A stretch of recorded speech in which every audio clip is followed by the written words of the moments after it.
Haryana roadways की चलती बस में अचानक बस ड्राइवर को हार्ट अटैक आ गया। बस चालक की तबीयत बिगड़ते ही बस फुटपाथ से टकरा गई। ड्राइवर ने बस को थोड़ा सा संभाला, लेकिन बस का कंडक्टर गड़बड़ी को पहचान चुका था। वह पिछली सीट से तुरंत आगे आया और बस का स्टीयरिंग संभाल लिया। बस ड्राइवर का पैर एक्सीलेटर पर था। बस दौड़ती जा रही थी।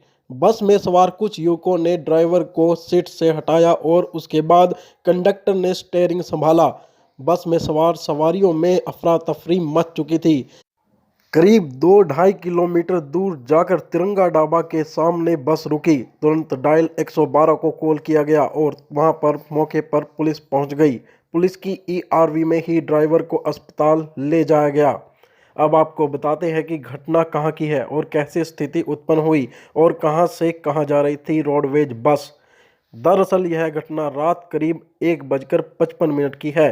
हरियाणा रोडवेज के पलवल डिपो की बस मंगलवार की रात 11:15 बजे चंडीगढ़ से चली थी।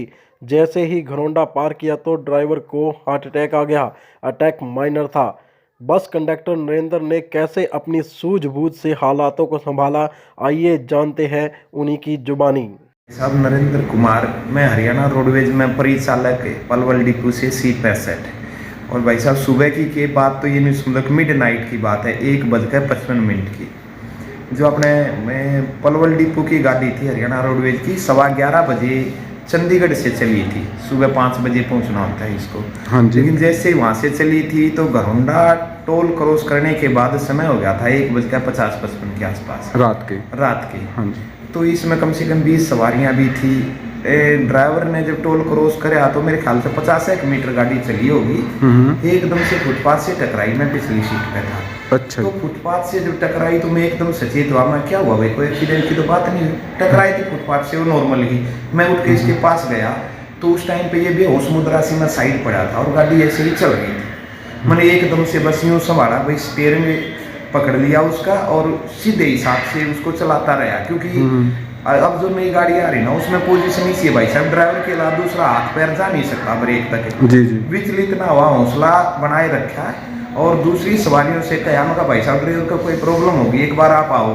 तब तक गाड़ी कम से कम 1 किलोमीटर जा चुकी थी क्योंकि स्पीड में थी गाड़ी। जी जी। तो दूसरी सवारी आई, उन्होंने खींच के इसको निकाला। मैं स्टीयरिंग तब तक संभाले रहा। जैसे ही खींच के इसको निकाला तो सीट पे बैठ के मैं और साइड में गाड़ी लगाई है और जब उसके ब्रेक लगाए तब स्विच ऑफ करा गाड़ी का।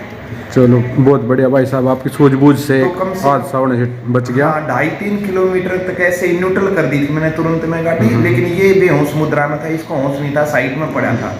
मैंने पैर भी घसोने की कोशिश की लेकिन पैर जा नहीं पाया क्योंकि स्पेस कम था। दूसरी सवारी जवान थी कई सारे, उन भैया ने भी मदद करी।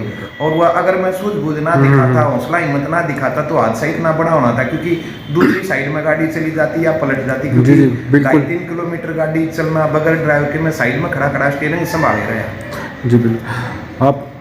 अब आपकी सूझबूझ से और सवारी थी जो आपके साथ में युवा थे जो बैठे थे बस में, हाँ, उनकी सूझबूझ से एक बड़ा हादसा होने से टल गया। किसी को खरोंच तक नहीं आई। उसी टाइम पे जैसे ही मैंने गाड़ी साइड लगाई, लगाते ही मैंने एम्बुलेंस को फोन कर दिया और 112 नंबर पे भाई उन्होंने भी कोऑपरेट किया। 10-12 मिनट के अंदर वो आ लिए।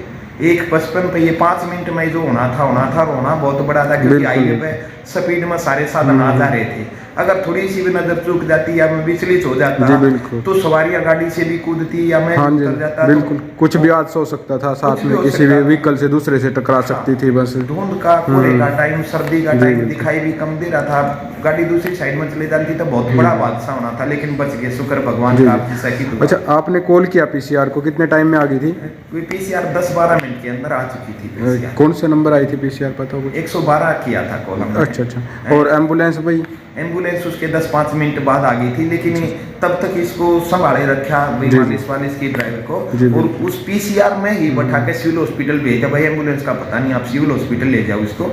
मैं सवारियों के पास हूँ भाई, गाड़ी में हमारा सामान भी पड़ा है और ये विचलित हो जाएंगी सवारी क्योंकि झिझकी हुई थी, डरी हुई थी सारी।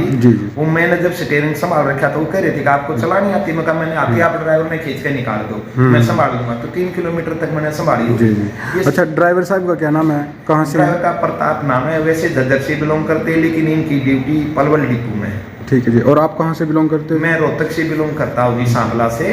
और मेरी भी अब ऑनलाइन में बदली हुई थी 6-7 महीने से पलवल डिपो में। चलो बढ़िया। नरेंद्र कुमार अब मेरा नाम। तबीयत ठीक है जी इनकी? अब तबीयत ठीक है। जब तो बीपी 197-98 के करीब था, लेकिन अब 147 बताया, अभी आधा घंटा पहले टेम्परेचर। चलो ठीक है।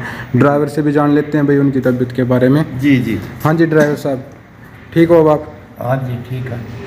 अच्छा, उस टाइम क्या हुआ था आपको, कैसा लगा? मतलब कि अचानक से? मैं तो ये गोरोंडा पुल पार करने के बाद मेरे को तो पता नहीं जी क्या हुआ। अच्छा अच्छा। बस चलती रही, वो फुटपाथ पे टकराई है, उसके बाद मेरे को तो पता नहीं, परिचालक साहब ने आपका बीपी आप काफ़ी हाई हो गया था? हाँ जी। अब आपकी ठीक है तबीयत? हाँ जी अब ठीक है। चलो, एक बड़ा हादसा होने से बचा लिया आपके हाँ जी। परिचालक ने, हाँ काफ़ी जी। सहयोगी हैं। बिल्कुल जी चलो, धन्यवाद जी आपका। ठीक है।